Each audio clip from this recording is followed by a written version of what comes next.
Hey, welcome to the White Towel Podcast. I'm Ben Kuzma. This is Ed Willis, our sports columnist here at the Province.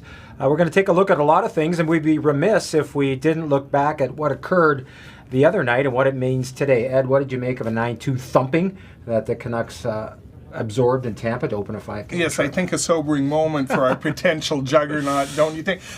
Frankly, I didn't see 9-2 coming, but I saw a drubbing coming, and I think if you want to spin it in a positive light, it should be a great wake-up call, because all the problems that were masked by really good goaltending were on display in Tampa, and the difference was, of course, they didn't get the great goaltending. But the warts in their game, I think we've seen them for a little while, but they've been getting such great goaltending and timely goals and things like that.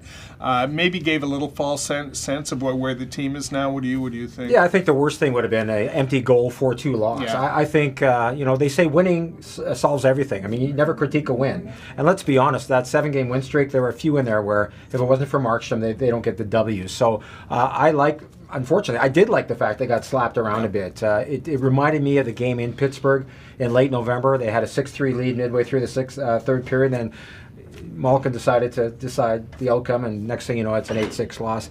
I think what happened in Tampa was the Canucks found out quickly they're not that sexy team. They have to play a simple north-south game.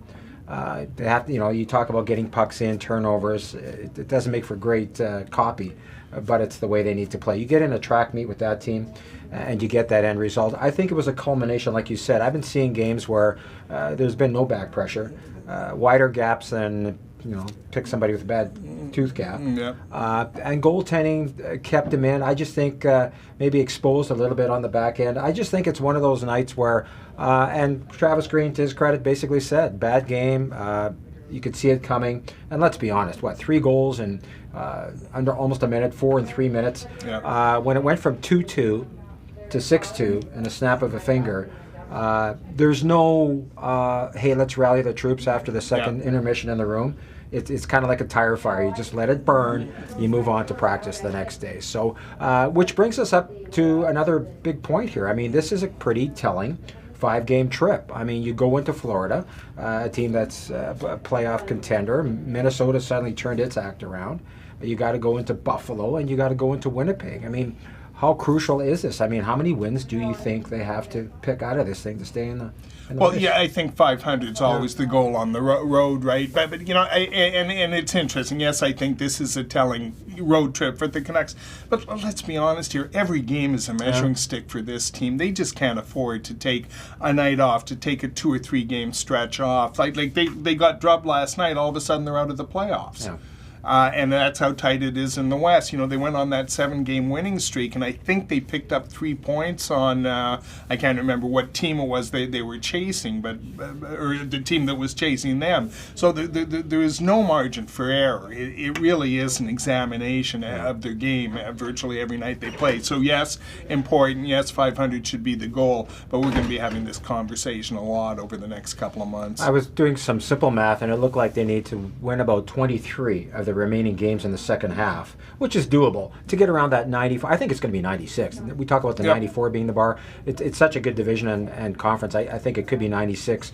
What concerns you the most the rest of this trip in terms of what we saw last night moving forward? Yeah, to me, they have trouble defending. Yeah. They really do. And I think your point is true. I think they get it in their heads that they can outscore their problems sometimes, and they're not really built that way. They are built to, like a good, solid two-way game, take advantage of their strength, which is their goaltending, and maybe their front end talent to get the timely goals. But they should be a 3-2, 4-3 team. They shouldn't be a 6-1, 6-2 team.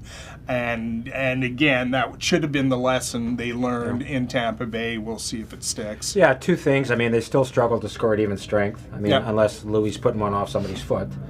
And I think the power play, as good as it is, Ed, I mean, 4th ranked, it's so stagnant. I mean, the guys are going in their sweet spots, whether it's Besser or Pettersson, and Hughes is running things, but they're so predictable that the defense, they collapse. They know the puck's coming to Pettersson, or they know the puck's coming to Besser, and they collapse on them. I can't believe with as mobile as they have a PP1 that there's not more movement, that Hughes doesn't get even more creative. I mean, he's great, don't kid me, but I think PP1 concerns me. Another thing concerns me the rest of this trip is where's the secondary scoring going to come from? You look at last night with Tampa Bay, an embarrassment of riches, but then they get a hat trick from a fourth liner.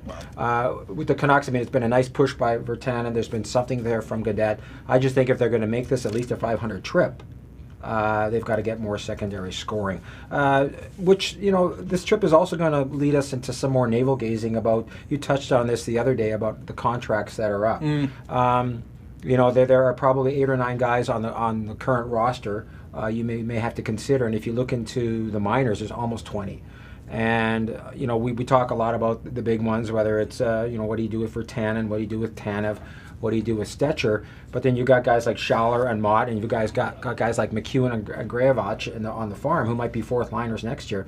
Again, how important is this road trip in terms of measuring what you've got and starting to think about next year, especially if you get the trade deadline and maybe you're out of the mix? Well, I thought the announcement of Chris Gear as the assistant general manager was telling and was informing. Yeah.